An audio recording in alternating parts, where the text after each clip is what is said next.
Holy mackerel, check out that accident. Oh, Oh, wow. Oh, damn.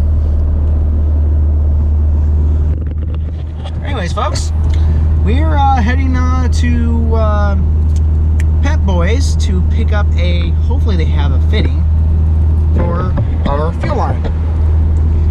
Unfortunately, what came with the kit is not going to work, or everything that came with the kit, half the stuff we can't even use.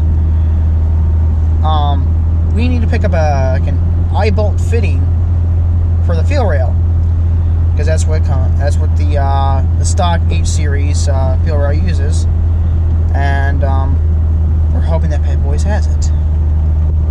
We seriously do hope they have it, because that would be awesome. Because otherwise, we're probably gonna have to wait a little bit longer to get the thing running. Yeah, here we are. On the way, get a bunch of this traffic. And traffic jam. Well, there we go. We're almost here. See you guys inside. Alright, we are finally here. It's about time. Hopefully fine. Alright guys, unfortunately Pep Boys did not have what we needed for this guy, but we are going to AutoZone next because we think that they actually may have the fitting. That's the guy we're looking for.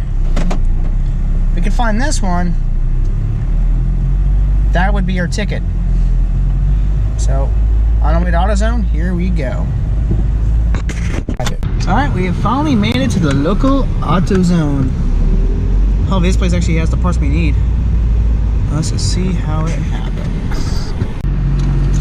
Well guys, unfortunately, AutoZone did not have that part either, which we kind of expected that, even though it shows it up on their website, but it ends up being a specialty order part, and I'm not even 100% sure if it actually fits or not. I don't personally know the exact specs for that fitting. I don't know. So that's the reason I'm trying to find someone local who's got it. If we find someone local who's got it, then I can test it. If it doesn't work, just move on to the next one. But anyways, that's all we have for right now. So we're leaving AutoZone. Oh, we're gonna try Napa next, but I don't think they're open on Sundays. But we're just gonna swing by and see if they're open. If not, then we'll just head back to the garage and do as much as we can while we can. Technically, they won't prohibit us from marrying the motor to the transmission and so on and so forth. So, just gonna keep on going at it. Be persistent. Well, unfortunately, Napa does not have that part either. So we might have to just simply say, forget this guy and go stock. But since he had already purchased this part, we were trying to do our best to go ahead and use it. But it appears that we can't do it. We also don't want to wait till Tuesday or Wednesday to get it, to go ahead and put it in, because I don't like to wait for parts. I don't. But anyways, we're gonna go grab a bite to eat, don't know where, and then after that, heading back to the garage to continue along with the project. So that's pretty much about it. We will see you guys when we get there. Alright guys, we only made it back to the garage. Unfortunately, we couldn't get the fuel fitting that we needed.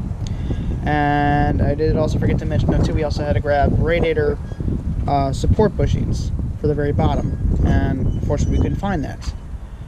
No stores had that locally. But anyways, I am right here waiting for him to open up the garage door. Because his electric one is broke because of a plastic gear just decided to do its own little thing. Come on.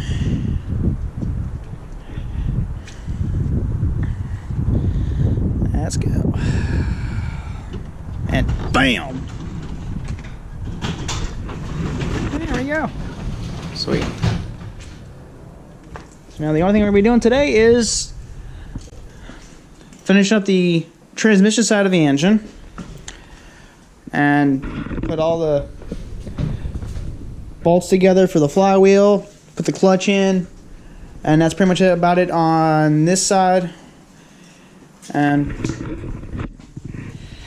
that's about it. We just got one hurdle after another with this thing that we've been dealing a lot with lately. And on top of that, we still got to clean up the table here, which is a lot better than what it used to be. Excuse me. But we still got to clean it up, so we can get it ready, do as much as we can today. And then once we get the final parts, we should be good to go.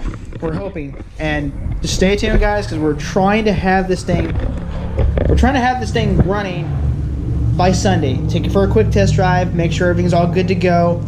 And then when the time is right, we're going to go ahead and get the alignment done to it. And that should do it. And that's when we'll get the go-kart. Get lugging that X over here. That's sitting over my buddy's shop right now. Get that cart over here. Bring it on in here. All this will be cleared out. And start cutting and welding, because I've decided to take a different route with that. But anyways, I'll talk about that in another video. We're having a long day anyways, and it's now 4 o'clock, and we're just now starting to get to that guy. So bear with us. We're trying. All right, guys. We finally got the clutch, pressure plate, and flywheel put on, and that's pretty much about it for right now. We just wanted to give you guys a little bit of an update. I'm pretty sure a bunch of other people have done this already. I've already got it on video and so on and so forth. So we're not going to go ahead and do that. All the common stuff that you see every single day on YouTube, we're not going to do, because that's just a waste of time. But we got the transmission right here. This is the guy we're putting on here. We've already got our Hasport transmission mount bracket on it, and that is pretty much about it. The only thing we have to swap on this one is take this sensor off, put this guy on that one, and that should be about it. Oh yeah, we also got to put the throwout bearing on here, and put the slave cylinder on it as well. So we are just about there.